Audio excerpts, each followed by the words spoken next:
grind. Hey, when you speak your mind, hey, take it, speak your mind. Shit, shout out, speak your mind. Hey, on your grind. Wait, when you speak your mind.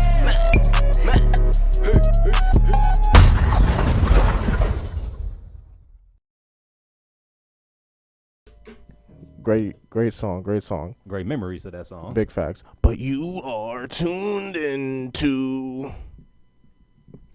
Speak Your Mind 2.0 SYM Networks. Speak Your Mind. Hey! We back. What's going down? Speak Your Mind 2.0. It's your boy Seth. It's your boy Ty. Man, what was it? Like I said, August 16th. I was going to say 26th. I'm over here getting ready in my mind for vacation. I got vacation on my mind. But, yes, Tuesday. You got money spent on your mind is what it is. That too. But yeah, Tuesday, August 16th. What's going on, Ty? A lot done happened over the weekend and at the beginning of this week. Yeah, for sure. Hold up, you want to start with college football or you want to get into NBA? Let's go college football because a lot happened with that specifically. So. Oh yeah, and go ahead. I'm about to say the AP polls came out and I gotta justify some shit too. Yeah, low-key want to start with that first before I get into fall camps, updates, stuff like that. So. Recently, fall camp, the preseason AP poll came out, and not gonna lie, there's a few teams on this preseason poll that I'm like, okay, how and why? Right. So, just common sense wise, if you win a national championship in college football, don't you think you deserve to be number one? Yeah. Well, that's not the case with Georgia. I know. I feel like we've seen this before with the AP polls where, Was it? No. I'm thinking of someone. I remember someone won a national championship and Alabama still became the preseason number one. I think that was LSU. I think I was thinking of. It was LSU. Yeah, it was LSU. It was LSU. That following year was 2007, 08, somewhere around there. One of those years. I was going to say literally 2020. Was it 20? Oh well, okay. See, okay. But no. I know what you meant though, because like they did win the championship in 07 when they beat us, and I think that the following season, Alabama came out as preseason number one. Right. Now I was about to say, okay. Now we're about to get into it. Now with you saying LSU winning the 2020 national championship. Well, 2019, but 2019, yeah. But yeah, going into the 2020 season. They were losing literally everybody. So what is the criteria? That was the main argument I was coming towards with myself. I was like, so it's like, do you need to keep most of your roster intact for you to still keep a significant spot on the poll ranking? See, that's how I would justify it as. You know, you would have to have more veterans coming back on top of your recruiting class that you're coming in with, and then. I mean, a lot of other factors. Who's your record? I mean, how'd you look in your previous bowl game? You know, stuff like that. So it's like I don't understand now what the criteria is. And saying all of that, this season's AP preseason poll that just came out, Alabama is, as always, sitting at number one. Right. Ohio State is number 2. Georgia is number 3. I believe Clemson is number 4, given the horrendous season that they had last year. Mm-hmm. Notre Dame is 5. I forgot who's number 6. Texas A&M. Texas A&M. You guys are what, 7? 8, because Utah is ahead of us, and that is my. Whoa. That's what I'm saying. That timeout. That's what I'm saying. Hold up, Utah's ahead of. I really didn't. Texas A&M and Utah. I really didn't overlook that. I did not think they was gonna be ahead of y'all. Right. So they got. If anything, I think Utah's a top 15 team, not a top 10 team. Yeah, I say they're at least a good, like, in my opinion, I would put them at 11 or 12, somewhere around there. But yes, they have Texas A&M and Utah up front and ahead of Michigan this year in the AP rankings. So I'm very confused and interesed on how they're. And also, too, USC is ranked 15. Right, and on top of that, the coaches poll just came out a couple weeks ago, and we were 6. So how do we drop down 2 spots? From the coach's standpoint to the AP standpoint. Yeah. So. But my whole thing is like, you know, the top 3, you can really rearrange that if you really wanted to. You need to put Georgia number 1. Just because they won the national championship. And they have, like, you know, granted they lost certain key players, but they have a lot of players coming back. Mm-hmm. And they had a good recruiting class. Exactly. And then on top of that, they still have a veteran quarterback behind center of Stetson Bennett. So it's like, I don't understand where they're getting these. I really don't know, and because honestly, I think Ohio State. You can make an argument. We can be 2 or 3. You can make that argument because literally we have everyone coming back that was young last year, and now they're going into their second year playing. Mm-hmm. And then also too, like I said, we got rid of the old defensive staff and brought in the new one with Jim Knowles, Tim Walton, and Perry Eliano. Right. So right then and there, they're expecting us to do great things with this new look defense. But I'm gonna get to them in a minute. But it's just a fact, like some of these teams that are ranked so high because of like the statue of their name, it's like, and Clemson, y'all were trash. Right, and I also feel like it's, to your point with USC, like they're up there just because of what they did in this past recruiting class, not what's coming back to them. Exactly. Like Lincoln Riley ain't about to, granted he's gonna do good at USC with his impact there, but he's not like Jesus. He's literally not gonna make his finger snap and y'all win like 10, 11 games this year. Now I will be shocked that they did, but granted, y'all probably will win 8, 9. That's where I'll say 10 or 11. I'll say 10 or 11. You think they could win 10 to 11 games this year? I'm about to look up their schedule right now as we speak. But in my opinion, I'm capping y'all off at 8, 9 wins, and y'all can see maybe sneaking into the top 15 at the end of the year, probably around like 13, 14. But I mean, literally, that's what they are right now. 14. I know, but that's what I'm saying. Like, they shouldn't be that high right now, in my opinion. Yeah, so the significant games that they have on their schedule, they have Stanford, Fresno State, just because it's Fresno State, and it's like a hidden rivalry between them and USC. Mm-hmm. So they have that. They have Arizona State. They got to go to Utah. They got to. Is that in the middle of the year? What? The Utah game? September 15th. Okay. So kind of, sort of, yeah. So yeah, they got to go to Utah, which is probably gonna be a primetime game. Yeah. And they have to go to UCLA, but they have Notre Dame home. So looking at their schedule, their schedule is very doable. It's doable. Like they don't have Oregon on their schedule, so that kind of like takes some pressure off of them with that. Mm-hmm. And they don't play Washington. So their path to the Pac-12 championship is pretty is in their reach. Yeah. So I don't know. I just wouldn't put them that high as of right now because we don't know they haven't proven nothing. Exactly.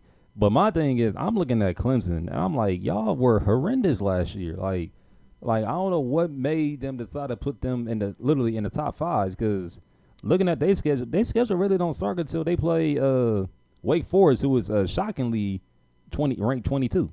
And they should be a lot higher too because last year they were like, didn't they beat them last year, or they almost did? I think they almost did, but it was North Carolina State that beat them. Yeah, that's what it was. And they had like a 11-10 win season or something like that. Like they were actually pretty good last year. So I'm shocked. But so looking at them, their season really don't start until Wake Forest, and they have to go to Wake Forest.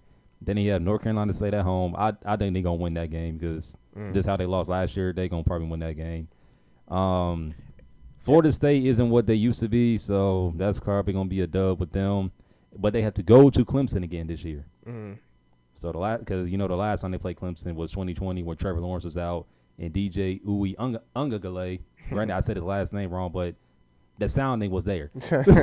They got to go there and play them, and then they have Miami toward the end of the season. But I still want to see how this new look Miami staff looks with this team. And to your point to Clemson, like they just lost Brent Venables to Oklahoma. So it's like their defense. So also too, what is the defense going to look like without him? Because that was the key point of them being so successful. And not only just him, but Tony Elliott, who was the phenom recruiter there and the offensive coordinator. He's going somewhere else. And there was another person that was a key part of their staff that's going somewhere too. So that's 3 key pieces staff wise that Clemson has no more of. See, and where do you put that in your AP poll rankings? Like, does that factor in, like, with coaching? It kind of does. Because it should, but it doesn't look like it did. It really don't. It really don't. Just because probably they hyping up their defense to be better than last year. Granted, they were hurt last year, but you've seen the fall once they lost to LSU. Right. You know, and then we kind of put the nail in the coffin with them when we killed them in the Sugar Bowl in 2020. Hey, man. All I'm saying is I'm highly disappointed in the AP poll. Michigan should have stayed 6 in both rankings. And Alabama should not be number 1. And, yeah, Alabama should not be number 1. And real quick, I'm going to touch real quick on Alabama. Don't get me wrong. Yes, you have your Heisman Trophy winner coming back in Bryce Young. Yes, you have probably arguably the best defensive lineman coming back in Will Anderson. Yes, you have a solid running core coming back. You have a transfer in Jeremiah Burton from Georgia, who I still to this day don't understand. Why would you go to the team that you just beat in the national championship? I still do not understand that. I really don't. Because I know for a fact if he would have stayed at Georgia, he was going to be the number 1 receiver. Mm-hmm. Because George Pickens, who we will talk about later down the line in NFL talk, you know, he was that dude. And Jeremiah Burton was literally in the same, you know, boat as him. So with Pickens gone, it's literally Jermaine Burton or Jeremiah Burton show to run. But felt like he wanted to go to Bama. I'm like, dude, eventually you probably going to see these dudes again. Yeah, you're going to run into them. Exactly. So I still don't understand why he did that. And, you know, don't get me wrong. Like, they acquired key transfer players. Jahmyr Gibbs from Georgia Tech. He's going to be probably they plugged in starting running back. Elias Ricks from LSU. Mm-hmm. He's now there with the Alabama. And honestly, I thought he was kicked off the team off of him getting a speeding ticket or something like that. Yeah. So, but apparently it looks like he got put back on the team or something like that. You know, Bama found a way to get that. Finesse that. Yeah. Yeah, but it's just a fact, like, granted it's Alabama and granted it's Nick Saban. Every year they don't deserve to be number 1 because if they don't win the chip, why still give them the praise as if they did? Like, come on. Mm-hmm. And I feel like this year they're gonna really be tested this year because a lot of teams in the SEC, you know, they got new coaches, and with this NIL stuff and the transfer portal, it's helping their programs out as well. So I'm looking at teams like Texas A&M with their stellar recruiting class. I'm looking at an LSU with their offseason changes, and also too some of their transfer portal players that's coming into town. So and like I said too, you know, who's the head coach there now? Brian Kelly, right, or Chip Kelly? Brian Kelly. Yeah, Brian Kelly. Like, I feel like granted. He's faced Nick Saban before just with Notre Dame, but I just feel like now with him being in the SEC, I feel like now he can get more – what's the word I want to use? Like more talent to fit. Yeah, more talent to fit, you know, the scheme he wants to fit there and, you know, potentially try to upset Bama. And not saying they're going to lose like hella games, but there's going to be a few games where it's going to be in their reach to lose, and it just comes down to who makes the better plays. Right. And I feel like that's going to be between – Texas A&M, LSU, and probably Florida, or Florida if they play them, and probably Georgia again in the SEC championship. Mm-hmm. I was about to say I don't know if they play Florida, but Florida's definitely on a downward spiral. But they getting all this hype in recruiting though. That's the thing that's killing me. Hey, they making moves for their future. Because they just had to clean house because they just got a new head coach too down there, but right. But I don't know. I'm just trying to figure out what the AP poll is talking about. I don't know either. But real quick with the Ohio State updates and Notre Dame updates as far as like going into the first week of college football. So recently, just starting off with some good news, Ohio State landed a top 20 safety in the 2023 recruiting class in Jaden Monsu out of Jersey, whose highlight tape speaks for itself. I mean, I think we locked in on our 3 safeties because Jim Knowles has said in the previous interviews that this is going to be a safety-driven defense because he likes to run 3 safeties, 2 safeties, and the slot safety. It's like another nickel corner, but you get the idea. Mm-hmm. And watching this highlight tape, I'm like, oh yeah, he's gonna be that dude, along with Malik Hartford and another key safety that we got in our recruiting class. So shout out to him. Congrats. Can't wait to see you in the shoe next year. Now, bear of bad news, not just for Ohio State, but also for Notre Dame too. So first off, Notre Dame pretty much lost their starting wide receiver with the ACL tear, so he is going to be a big piece of the offense missing.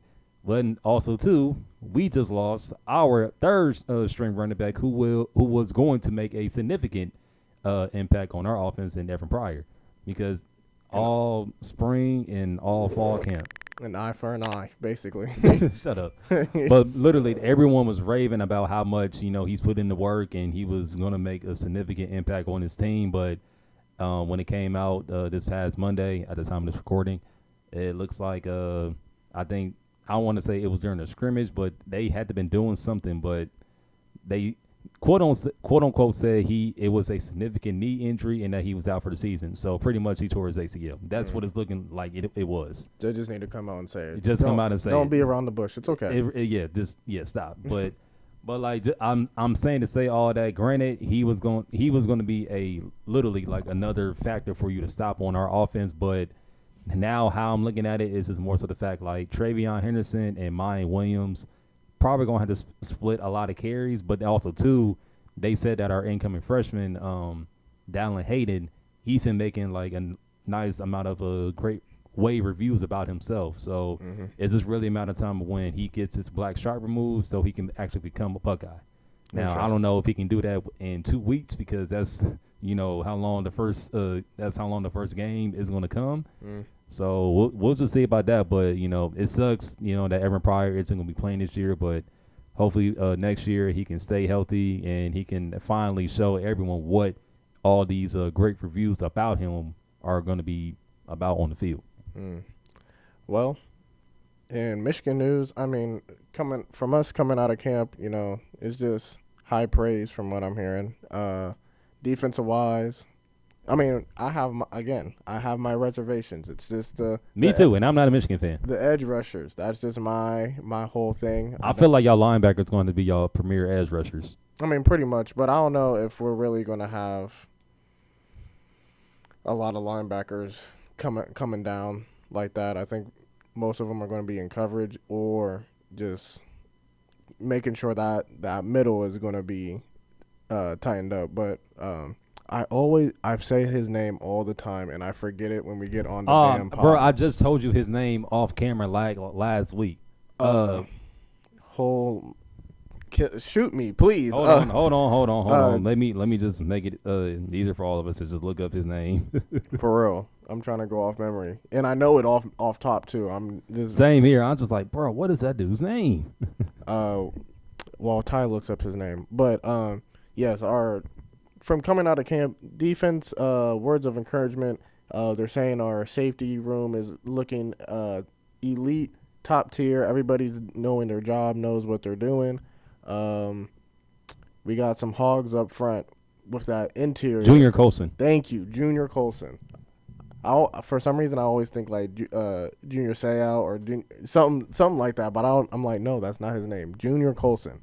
But yes, Junior Colson is our top. He's going to be our Devin Bush type player for the year. As long as he doesn't cut half his dreads off and keeps the tail in. I mean, yeah, as long as he doesn't do that. But yes, he's going to be that type of player. He's going to be our captain. He's going to be, everything is going through him basically. And real quick, before you get back to Michigan, it looks like the linebackers penciled in for us as starters is going to be Steel Chambers and Tommy Eckenberg.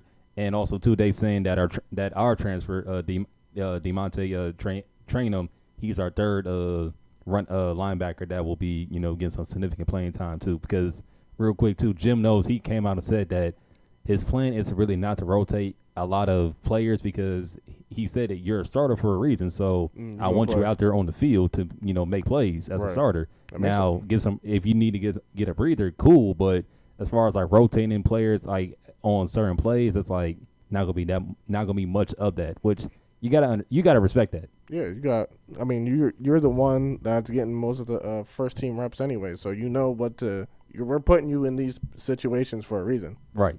But defensive wise, like I said, cornerback room looking pretty good. Everybody's sounding real solid. Linebackers are going to be real solid. Interior of the defense is going to be solid because I like Mozzie Smith. Yeah, I do too. He was just named freak. He was on like the freak list or something, some type of crazy list. Just saying like let's just say freak athlete. Let's yeah, just say freak that. athlete list or something like that. But yeah, just saying that he is an animal. He's a monster. He's gonna be. And speaking of our interior defensive line, they are raving a lot about Mike Hall. They saying a lot of good things about Jerron Cage, Teron Vincent, and Tylee Williams. So I think I can say for both teams, a lot of great praises are coming out of each other's fall camp. But speaking for the both of us, we still have our own reservations as far as like what our new look defense is going to look like. Granted, y'all say y'all are keeping the same. We're both teams are keeping the same style of defense, but it's just with a new voice. Yeah. So I mean, pretty much, yeah. I just want to see how it looks on the field. I'm just getting ready, and then also quick on the offensive tip. Again, quarterback situation. I mean, Harbaugh's going to drag that out to the first game of the season. Of course, I already know that, but and I feel like it's going to be Cade. I hate to say it. I mean, I'm already accepting that. I feel like he's probably they're going to split. He's going to start. He's going to be named the starter, but we're going to split time between both of them. And I'm telling you, if JJ balls the fuck out, and Cade's going to be on the bench. Yes, especially if he balls out in the Iowa game. Because I think that's the game right there is going to determine, okay, who's really the starter. Because y'all have y'all have weak teams to warm up. So I feel like JJ's probably going to get they're saying he's Mahomes out there right now. He doing some crazy shit. I'm like, everybody wants to be Mahomes. I mean, yeah, they all do, but I mean, I've seen a couple clips. He out here jumping, throwing passes, no look shit. So I'm like, hey, he throwing some dimes too. So I ain't mad at it. But yeah, I feel like going in probably when we play Maryland, we're going to see a little bit more focus on who's going to start, and then that Iowa game is going to determine it all. Because real quick to wrap it up too, I was just on Big Ten Network earlier. They saying Maryland's a team that's not to be taken lightly this year. I was hearing that the previous year because I mean they still got Tua's little brother, and they still got Raheem Jarrett, and the receiving core is nice. Oh yeah, no. I definitely agree with that. Their receiving core is nice, but overall as a team, I don't think so. Yeah, they're not there yet, but I'm saying, I mean, they're they got some firepower. Yeah, their offense alone will give some teams some issues if you take them lightly. So it's like, make sure you're on your P's and Q's, and you'll probably take care of them. But look out for Maryland; they'll give you a game. I'll say it like that. Because they gotta come. They gotta come to y'all, right? Yes.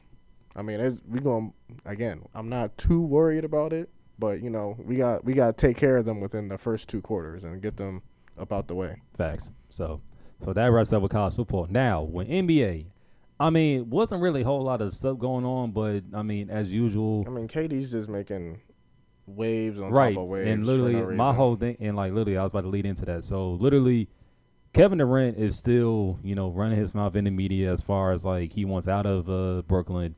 And I thought this was fake, but it actually was true. Apparently, he is, saying, hey, it's either me, the head coach, or the GM. Y'all pick. Mm-hmm. And crazy enough, oh damn, bruh. Side note. Oh, right now we are watching TV as we speak at the time of this recording, and the breaking news just came on NFL, and Zach Wilson tore his meniscus. Out here, he out here fucking moms and tearing meniscus. Oh my goodness, And the Jets were looking very nice. I mean, let me not say looking nice, but they drafted very well. And they have a lot of expectations going into this year. So with him tearing his meniscus. That was funny. It just, man. He going to call his best friend's mom up to be like, hey, you massage my meniscus? Right, come massage me real quick, bitch. But going back to NBA, though, Kevin Durant, it's like, dude, you are literally one of the top 3 players in the league. You would NBA champion and they first ballot Hall of Famer when it's all said and done. My thing is, dude, the stuff you did is giving people a reason to criticize you. Because, again, one, you joined a team that you could have easily beat in 2016. You decided to join them and get 2 rings out of them. but then decided, you know what, I don't fit in here. Let me go get create my own atmosphere. Right. So you go to Brooklyn. And Nothing's wrong with that all the way, because you can want to actually go and create something yourself. You don't. I mean, granted, he bandwagoned already, so he was like, "Damn, I already did the bandwagoning thing. Let me actually go win something myself." Exactly. And again, Brooklyn is not a bad marketing place. It's Right. really not. So you get there. Who did you ask to get? You wanted Kyrie.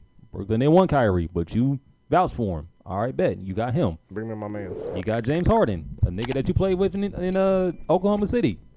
Get him too. You got him. Then you got other key all-star players that were just, in a way, on the decline of their careers. Speaking of Blake Griffin and LaMarcus Aldridge. That's what I just said. I know. I'm saying. I just said it without saying all their names. I'm saying their names. So literally, you get all these players. Then you got Steve Nash, who's never coached an NBA game in his life.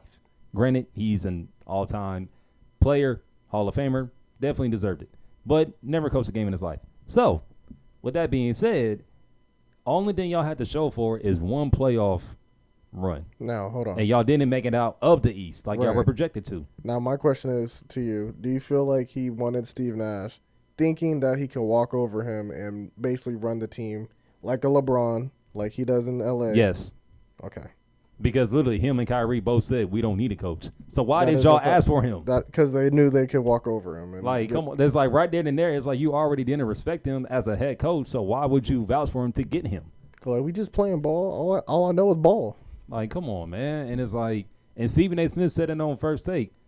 You saying yo ass in Brooklyn if he was a GM. Like, who you think you is to come up in here and try to demand, me pick between you and the head coach? Nigga, we giving you 4 years guaranteed money. Why are you getting upset about that? And I also heard that I think today KD went to meet with the owner of the Nets. To see what the final decision was. I don't know about the final decision, but just to think it over. And they're out in London as we speak, I believe. So, or a little bit earlier in the day. Well, that's a weird place to go, but okay. They don't.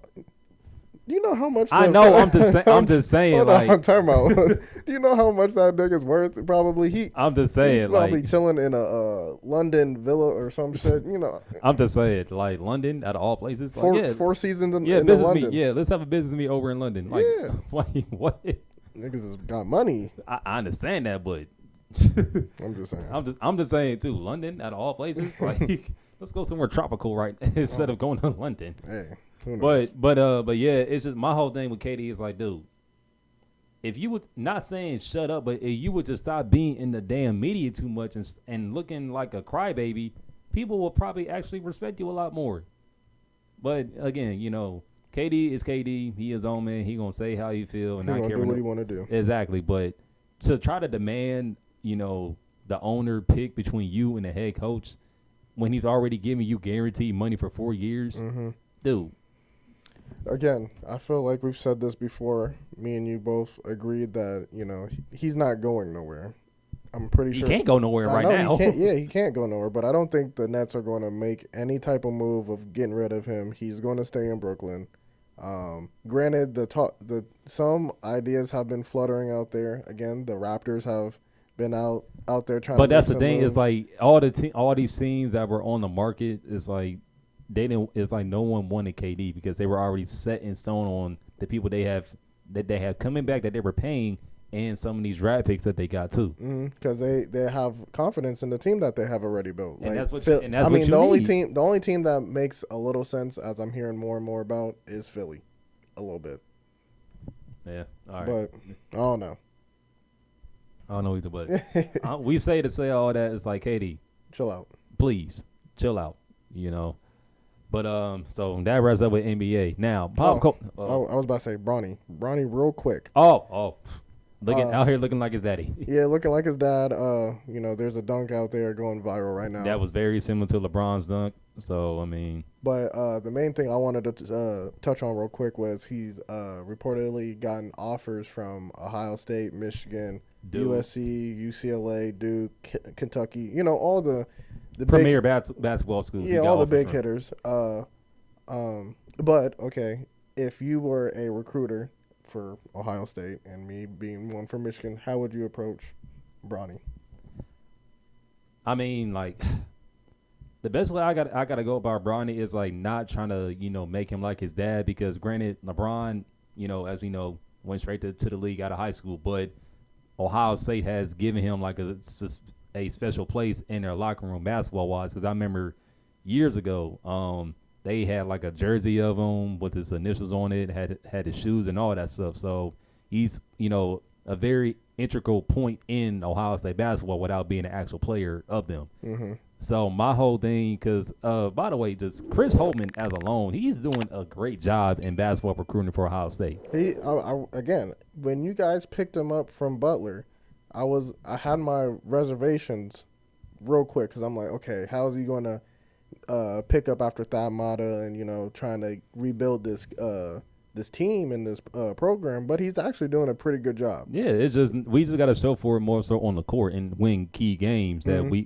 can win. He's getting some players. He just got we got a 5-star recruit that committed to us not too long ago. I don't know if he's the guy I'm talking about, but he just got someone from Pick Central. Yeah, that's not him, but I know you're talking about because he played with Sonny Styles. Mm-hmm. Yeah. So I mean, he's touching the area. He's making his way around. So, I mean, honestly, it's just really we just got to sell him like hey, look, you was born here in Ohio. Why not come and play for us? We got a good thing going, and we know for a fact you will make a great asset on this team. And again, NIL, we gonna pay you. I mean, that is now. Granted, I don't know how Holtmann is doing the NIL stuff with Ohio State basketball. Like I really don't know until once the season starts. So I'll find that out. But I mean, I think we all can project that Bronny is going to probably do like a year or two in college and then go to the league. For sure. So I mean, for me, if I was pitching for Michigan, just like I don't think Jawan can use the Fab Five on him. I don't know. I mean, he's been around him for a couple of years. Your pops is cool with me. You see what the fuck we're doing with our recruiting class. We pulling niggas from overseas 5 stars, and we getting 5 stars out the boatload. So if you want to have a winning culture, be a part of a winning culture, and go to a deep, meaningful March Madness game, come fuck with your boy real quick. So that's all I'm saying. And if Coach K didn't retire, I know. I think if Coach K didn't retire, I don't think we would even be having these conversations. It's right now, yeah. I feel strongly if Coach K was around, he would be looking. Yeah, because this is Bronny's senior year, right? Yeah, it is. Is it? Yeah, yeah, because he's in the same class as Mikey Williams, who was the oldest high school basketball player I have ever seen. It's like I feel like they've been talking about him for years, but he's still in high school. I'm like, dude, you got to be the oldest high school player I've ever seen. His name was ringing bells as a freshman. I exactly. guess. It's like, God, man, you ain't got a high school yet. That's how we feel old. Yeah. But so yeah, that was that with Bronny in basketball. But now pop culture wise, a lot of stuff doesn't happen pop culture wise. But also I want to start off too by saying, at the time of this recording, happy belated birthday to the late great Nipsey Hussle, who let me give him a round of applause. Yeah. Rest in peace, Nip. Yes, sir. And I believe he would have been probably what? 36? No, because he died in 2019. He was 33. So, what, 3 years? He would have been 36, 37. Like I said, 36. But he would have been probably 36, 37 this year. And recently, he was awarded with the Star Walk of Fame in L.A., which was definitely a deserving plaque for him to get. Because literally blew. As I feel like with Nipsey, it's like he projected a lot of stuff that he said in his raps, and now it's like when he died, it's like all that kind of came to fruition. Yeah. Because there's a line in Blue Laces where he said, "I done took my name and carved it into cement." So it's like, dang, man, it's like he was speaking his truth. He was speaking stuff into reality. Yeah, there we go. That's what I wanted. And it's just like, dang, it's like again, it's like rappers like that. It's like when they die, just out of nowhere because of just some stupid ass shit. It's like, damn, man. Mm-hmm. It's like y'all taking away gems that they were dropping and still are after they've been gone. Like him and Dolph, like and other key rappers that were in that same category. It's just like, damn, man. R.P. Flipper. Yeah. So, but I just felt like, Nip knew, like, he did what he was supposed to do. And now it's just, everyone else that he's either impacted or touched is now just on everyone else to keep that legacy going. For real. So just want to give a quick shout out to, the late, great Nipsey Hussle. Happy late birthday, and congrats on getting your star on the Walk of Fame, man. That's a fact. And also, too, I know for a fact Kobe's birthday is coming up, and just want to touch real quick on him real quick. I mean, literally, we grew up with Kobe. I mean, because I can honestly say we got introduced to Kobe when they won their first three-peat. Mm-hmm. And just seeing him go from young Kobe with the fro, number 8, and then him transitioning to 24, became the Black Mama assassin that he was, and then him getting his last 2 rings, and even still to this day, man, riding off to the sunset, even though his technical sunset was a torn ACL, but torn Achilles, my fault. But still though, but like, and it's so funny, like how his first game in the league was against the Utah Jazz, and his last game was against the Utah Jazz. That is crazy. Yeah, that is crazy, but just still, man, like when we got the news that he had died in 2 years ago, man, literally, it didn't feel real. It felt like it felt like the entire world just stopped, because 1, no one expected that to happen. And then 2, no one expected to hear that, Gigi was with him too in that helicopter crash, Like, I can tell for a fact it took people like a good minute to really had to come to grips with that. And the thing that, still shocks me was that right before he died, the Lakers were in Philly, and that's when I think Bron had passed him on the all-time scoring list, I believe. And he had tweeted out to Kobe about that, and I think Kobe liked it or something. But then I guess on the way back to LA, that's when they got the news that he had passed. Right. So yeah, just want to give a quick basis touch on him, because I know his birthday is coming up real soon. So probably by the time we drop this, his birthday will, so have happy passed. birthday, sir. So happy, foreshadowing birthday to the late great Kobe Bryant. So just want to say that real quick. And I wanted to touch on the Breakfast Club. Yeah. Was this a couple days ago, I believe, Angela Yee posted on her Twitter saying that the Breakfast Club, as you know it, is no more, meaning she's not going to be there. Yeah, she's not going to be there. She's leaving the show. She's moving on to a different show, her own show on iHeart, nationally syndicated as well. So are they going to get like another like lady moderator too? I believe so. Or I think they're going to rotate. They're going to rotate people and figure out who they want. Who's going to stick? I don't know. That's what I'm saying. Like they're going to rotate people in to see who's actually going to stay here and like stick and like fit the fit the mold and stuff like that. So I don't know. I mean, you got a lot of people that's out there. Right.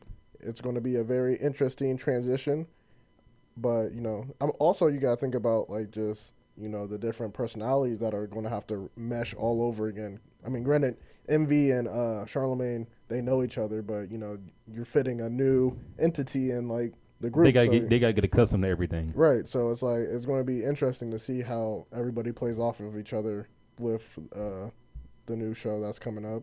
But 12 years of being together, that's definitely a long time. A long time. And, that's been like a staple in our culture. When people were listening to the radio, I mean, you got people that still listen to it now. Granted, I listen to it on the YouTube page that they have, but I get what you're saying. But, yeah, that was what people listened to. You heard all 3 of their voices for 12 years straight. They had all the crazy moments you can think of for 12 years straight, from Birdman to Ray J to I mean, you name it. You literally everybody you could think of has been on the Breakfast Club. So more than once. Yeah, more than once. So that's definitely going to be missed. All 3 of them. But hopefully she does well in her new endeavors. I just want to see how the new show turns out. Right now, TV show wise, a lot of shows have either dropped or some are coming to a close. But overall, their seasons have been great. And want to start off by saying that Raising Kanan recently just dropped a 2nd season. And all I can say is we about to be in for a treat with this new season, because literally if you watch Raising Kanan last season, the last episode pretty much Kanan's mom pretty much set him up to, frame Joey Badass's character, Unique, to shoot a cop who was Kanan's actual dad. So they taking place from that, and pretty much just Kanan's character is coming back from, I want to say, DC or Virginia, and he's just pretty much seeing what has all transpired since he's been gone. Pretty much with his mom literally taking over the entire, drug industry, and putting people out of business. And now at the same time too, she's trying to expand her territory.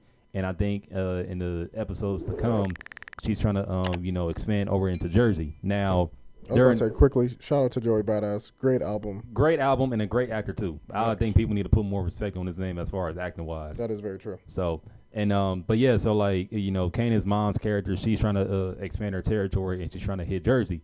Now, given the time frame of this is back in the 90s, and I feel like at that time, the Italians were running the streets of Jersey, so... Quick point. With all the... I don't want to say gang activity out in the world nowadays, but people, gangsters, they look towards like mafia mentality. What we see now, that is not mafia mentality. The mob was like more of like, the definition of what's the word? A clique? Not a clique. Organized crime. None of this stuff that we see nowadays is not organized crime at all. It's just crime. All right, bet. Let's go. Right. So it's like. I never understand when, like, you get dudes out here saying they're in the streets and they do this, that, and the third and say, they're gangsters and stuff like that. Look at the actual gangsters that they didn't really say nothing. They didn't do none of this shit. They knew their roles and they just knew how to blend in without saying it. So, I feel like it was a presence that you could just feel without them having to tell you. Exactly. But that was my little tangent. I just wanted to, because you said Jersey and mob mentality and, just that stuff. I know. But yeah, so like that's to come. But also too, Latoya Luckett will be now on this new season because I think she is going to be playing the role of Jukebox's mom. Because in the last season we didn't really see her mom but she was brought up. So I guess now they're bringing her back in to play a significant role in Jukebox character's role on the show too. So yeah, so far the first episode was fire, and also too the Shy they're gonna be wrapping up with their final two episodes in 2 weeks, but I'm gonna save that one for the SYM topic because it's gonna tie into what I'm going to talk about. So you got anything else? Was it my movies and TV shows? Was it Netflix? I just Day Shift. The Day Shift. Yeah, that was a pretty. That wasn't that bad for real. I'm not gonna lie. Jamie Foxx, Snoop, Megan Good, still looking cold as hell at 41. James Franco that's not him. That is James Franco. Okay, I'm thinking of his older brother. Yeah, I was thinking when I first seen him, I'm like, I know his name. What is his fucking name? But yeah, that is James Franco. Yeah, it wasn't bad. It was meant for Netflix. Yeah, it was basically Netflix just throwing a whole bunch of money at actors. Granted, when we see big companies do that, the product suffers a lot, and it's not a good movie. But honestly, though, the one movie that Netflix has on there that should have been in the movie theaters was Six Underground. Yeah. But that one was with Michael Bay, the director, and Ryan Reynolds, and other key actors that we've seen in other movies. I was about to say James Franco was in that one too. Yeah, too bad he died. He died quick as fuck. But yeah, that movie I feel like should have been in the movie theaters because again, bro, Michael Bay, Ryan Reynolds, just the explosions alone were movie. The action alone was insane. Yeah, but Day Shift was a pretty good movie. Just a whole bunch of stars just getting together and making a conscious effort. And the plot wasn't that bad either, too. Yeah, the vampires were like, oh, they were savage in that movie. Yeah, they were moving for real. Oh yeah, for sure. It wasn't like your typical vampire movie. No, not at all. But yeah, it was pretty good. And then my girl put me on to this show called In the Dark. It's originally on CW. It's still filming as we speak right now. They're on their 4th season, and I'm on season 3 on Netflix. But it's pretty decent. It's a girl that's blind, and she knows a couple drug dealers or a kid that's on the street that sells drugs, and befriends him and all that stuff. Comes by one day and he's pronounced dead, and she finds him and figures it out because she's feeling around and figuring out his facial features and stuff. But it's just a whole bunch of crazy stuff. She gets into the drug game. She becomes a money launderer. Just a whole drug dealer. Time out. We gotta assess something real quick. Yes, go ahead. How do you become a blind drug dealer? Hey man, that's what I was trying to figure out, but she did it though. She figured out how to become because they were selling heroin. They're in Chicago. Yeah. But yeah, she's out here. She out here moving. She's out here moving without seeing it though. Nigga. For real. I'm just saying, like. Yeah, she's ducking the feds every way possible. The feds are corrupt too, because the people. No shit. I mean, yeah. The people that she's dealing with, one of the drug lords. They got the cops moving the drugs for her. And one of the drugs, or I said one of the drugs, one of the cops was investigating her or was put on the case of her friend. So, that's how they intertwine. It's just everybody has like a piece and they all fit together somehow, and it's crazy. I feel you. So if you want to watch that, find it on Netflix, but it comes on CW. It's live on TV as we speak right now. So, and music wise, I mean, ain't shit out there. Not really. I mean, granted, the game finally dropped Drillmatic. I didn't listen to it all the way, but from the songs I heard, they weren't too bad because there's a song on there he had with Fabio Foreign and a song he has a song on there with the YG, which sound like a straight West Coast music song. So I was about to say I heard the M diss. Yeah, the Black Slim Shady. Granted, that was long as fuck, but I mean the first half was him basically biting his flow, and he did it pretty well. And then the second half was literally him using every song bar, every reference you could think imaginable, and dissing the fuck out this nigga. Granted, that was good too, but I need 10 minutes of all that put together? Absolutely no. Not. So, I mean, it was okay, but it's just I think he's still mad about the Super Bowl. Like, he's not going to get over that shit. It's like, again, man, it's like, don't get me wrong. Yes, it was in L.A. Yes, you would think, okay, they're having a Super Bowl in L.A. Why don't they get just pretty much an all-star cast of West Coast artists? People, yeah. But, Jay-Z was in charge of it, so. You got to think about it. You're not. Again, you're not commercialized like you think, like you want to be. Yeah, have you heard your music? Let's be real. Have you heard your music? Have you heard the things that you be saying? None of them white people are going to understand or think that is okay on national TV. The only song he could probably get away with is probably "Hate It or Love It," because 50's on that song too. And he was the hidden surprise artist that performed at the Super Bowl. Yeah. But yeah, like, again, you got to think, Dr. Dre, I mean, commercialized. Snoop, everyone loves Snoop. Mary J, She's Safe. 50 Cent, he has a classic in the club.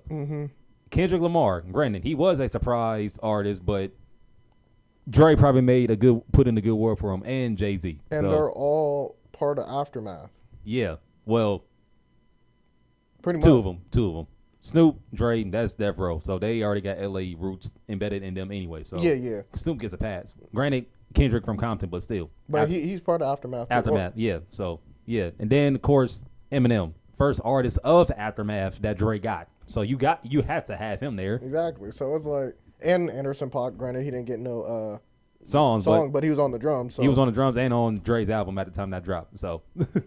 And Dre signed him. Dre's signed Anderson .Paak. Well, there you go. So all these niggas are part of Aftermath. Literally, it was an Aftermath performance. Now, granted, I personally would assume that they would bring NWA out, but that wasn't the case. But it is what it is. We also think about time constraints too, Ty. So that's a lot of people trying to get. I mean, you could probably bring out Ice Cube, and that's it. Probably. So. But still, yeah. But regardless, though, I think Game is still upset about the Super Bowl. He really got to get over that. But at the same time, Game is still a very top tier artist. He's a top tier rapper. So he definitely has bars. But to think you can really go heads up with Eminem, and it's not an Eminem hype train, but it's just like Eminem is a straight battle rapper. Mm-hmm. You know, it don't matter what canvas he's on. You give him a platform, a stage, he's gonna rap. Right. So Whether he raps fast or not, you're gonna understand the lyrics and the punchlines and the delivery flow he's gonna present to you on stage. that's a fact. So yeah, but also too, Jiz's album will be coming out very soon August 26th. at the time of this recording. So what can you expect from his album that's dropping next week? Honestly, I mean, from the 2 singles that are out Right now? Yeah, that are out right now with Dance Now and Surround Sound. I mean, it's sounding like it's going to be a top tier project. I mean, I think it's like 15, 17 tracks, I believe. And by the way, we will be reacting to that once he gets back from vacation. Facts.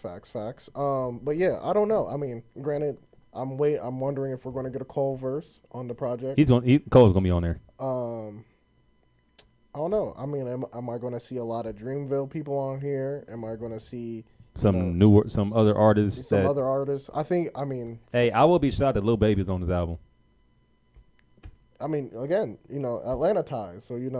And then plus 221 is gonna be on the album anyway with the song they got with Surround Sound. Mm-hmm. Hopefully, he might have another one on there. But I don't know. I'm definitely intrigued to see what new things we're gonna get from him because from the Never Story. From DiCaprio 2, I mean, those 2 projects alone. The Dreamville album. Yeah, I mean, he's just been on a trajectory. Because he's the future of rap. I agree. I mean, in my opinion, he's one of the faces of Dreamville as well. I mean, let alone rap, because in my opinion. It's Boss and Jid. Yeah, I thought it was going to be Boss.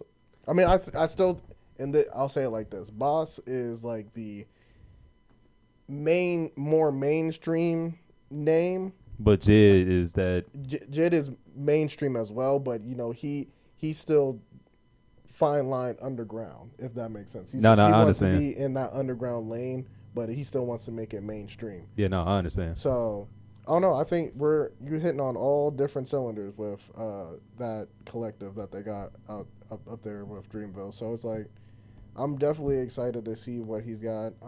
Again, like you said, he's like the face of rap, like lyrical rap. He's the savior of that shit, Because like I see him and Corday like really taking becoming the faces of rap. So that's how I see it. I definitely agree with that. So, but now to get to the SYM topic, literally it's like I can't make this stuff up. Like it's insane. So. Not too long ago, there was a video that was posted on Instagram where this woman confronted a woman at the gym because apparently, I guess the woman that she confronted was looking at her husband. And I'm just going to play it for y'all so y'all can just understand the content on what is being said. So just give me 1 second. First of all, I don't come in here to look at your man. Let's just start there.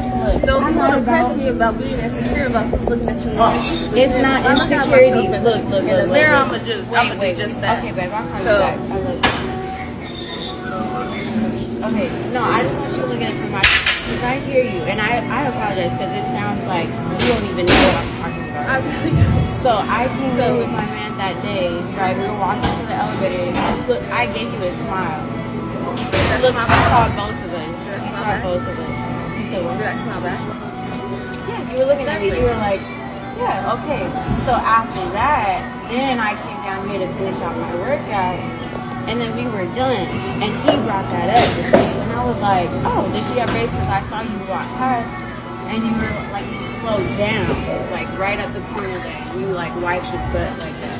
And I understand your hands get workout, but I was like, why would she slow down right there? Like, I'm standing right there. She's seen us both walk in together. So I'm just. She said she grabbed his ass? Hold on, what? So, pretty much what she pretty much said, like, I guess when they were walking, like, the woman that I guess she said was looking at her husband, she stopped and wiped her ass. She didn't wipe his ass, but she wiped her ass with a towel or something like that. I don't know, but okay. But you see what what you heard. You heard what you heard, right? Yeah. And literally, Kevin Samuels literally was about to come in and said, "You can't make this shit up." But again, like that just right then and there, it's like I can't deal with someone that has that much of insecurities because I remember when this first came out, one of my friends who I follow, she reposted it on her story, but she made a comment saying like, "Oh, he probably cheated in the past." I'm like, what does someone being cheated on have to do with your own insecurities? Like like don't put a man's like mistakes onto you as into why you're insecure. Like that's just not right. And it's vice versa for a female too, to put what she's done in her past onto a man, and for a man to feel insecure about what she's done or how he feels about certain things. Like don't do that. Now, do you feel like, I mean, yeah, if someone cheated on you, are you going to feel like, damn, do you feel like that person is looking at everybody else?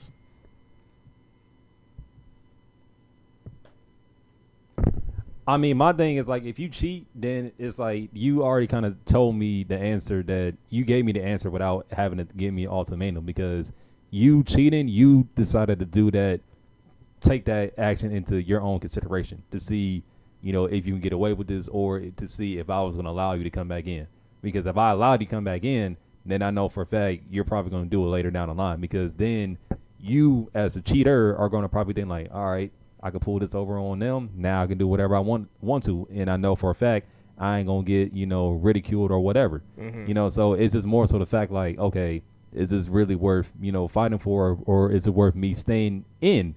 Because a lot of people are messed up because they stay with people that they know for a fact there's signs of them, there's signs that they don't agree with, they need to leave. But some people feel like they don't want to change, or they don't want change because they're afraid to put themselves back out there because they were so used to someone for so long. It's like they feel like later down the line they can change them, when in actuality, not all people want to change. And I say that to say is like, if a person wants to change, they're going to show you more so than telling you. Right. And like, in this scenario right here, it's like, we don't know what their marriage is like, but we can see that there's very much high insecurities in the woman, because why would you go up to a woman who I guess suspected that was looking at your husband? Now, mind you, it's a gym. People are going to look. It's just, there's do's and don'ts. Like, look, but don't eyeball to a degree, because then you're going to make yourself obvious.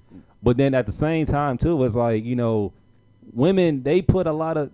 They go to the gym with stuff that, is very much revealing. Now, again, if you are a very curvy woman, you can't hide that. Like, you can't hide your curves. Right, that's just going to be out regardless. And plus, men, we're visual. So if we see a chick that's stacked up with, big titties and a fat ass, we going to say something. And like respectfully. Yeah, respectfully. Respectfully. But still, though, like, it's vice versa on both sides, but it's like it's a double standard, because at the same time, too, women, if they see a nice looking chisel or buff man, they gonna say something, right? But when a man does it to a woman, it's like we get ridiculed, like, because you don't want to come off thirsty and but same thing with a woman, like y'all shouldn't come off thirsty too if you see a real attractive looking dude. But at the same time, when women do that, that goes back to your double standard. Us men, we don't really take that as being thirsty though, because it's like.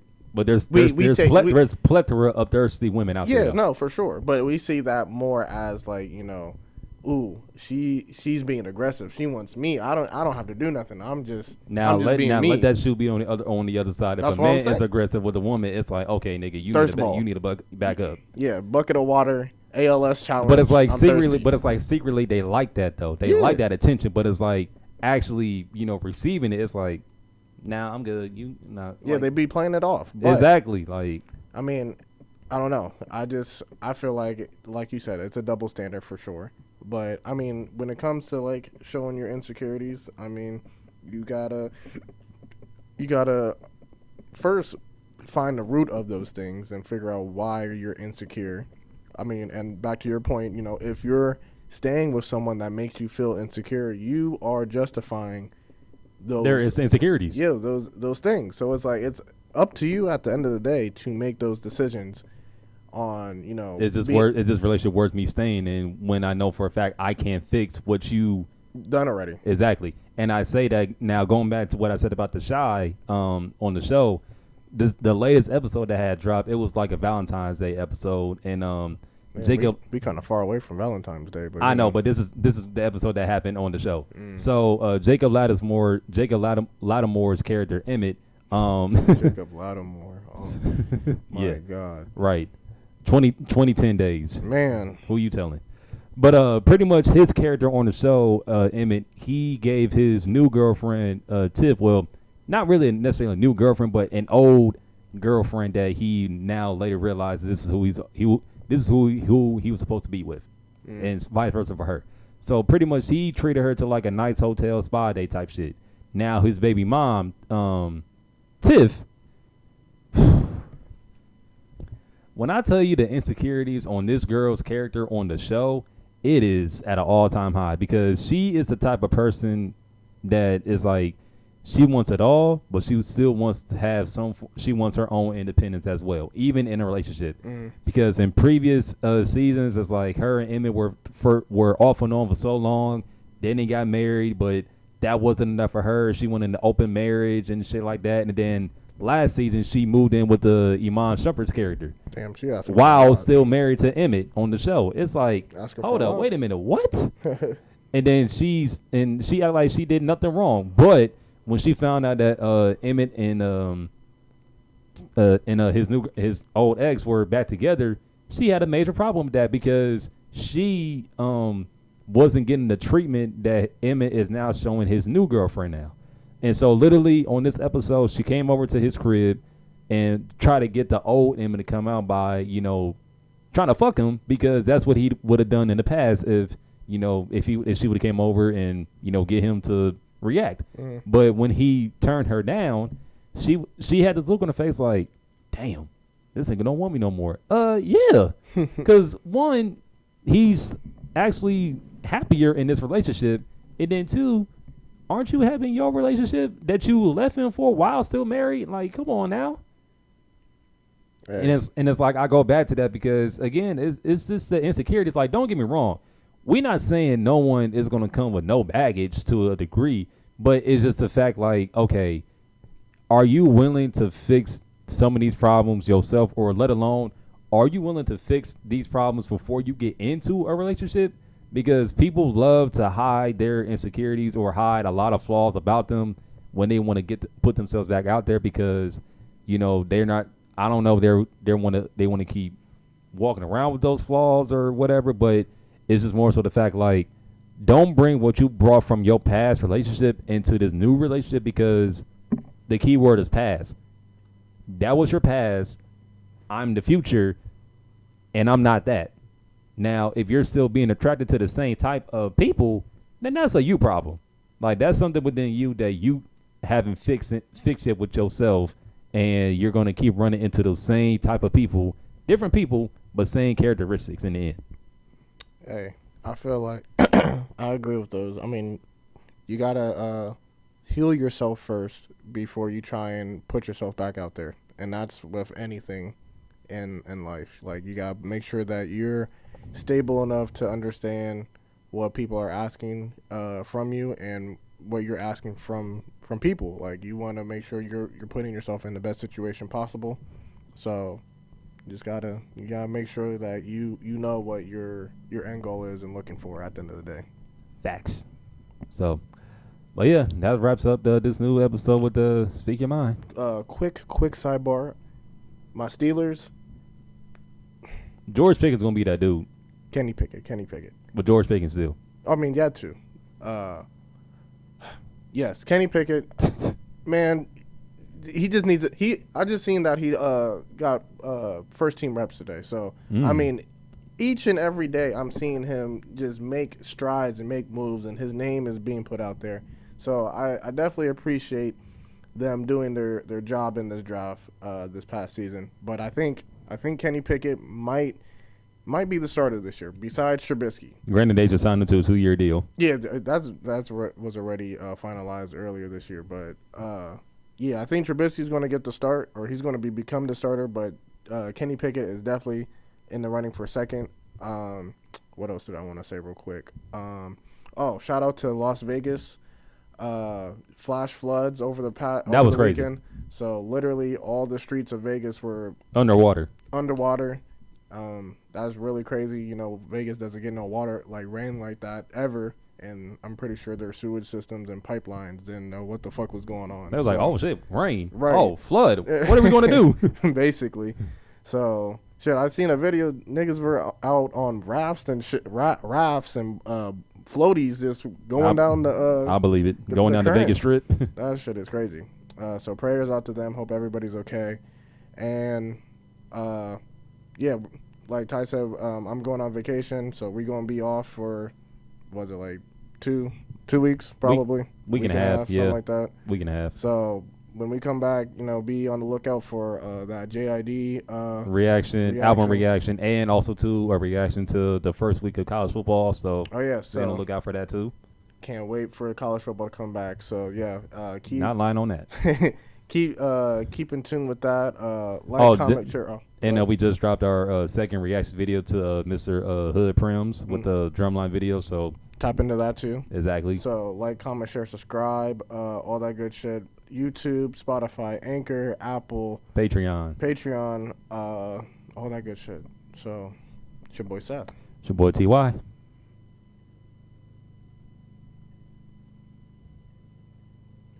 Speak Your Mind 2.0 SYM Networks. Speak your mind. We on. On your grind, hey, when you speak your mind, hey, speak your mind. Shit, shout out, speak your mind.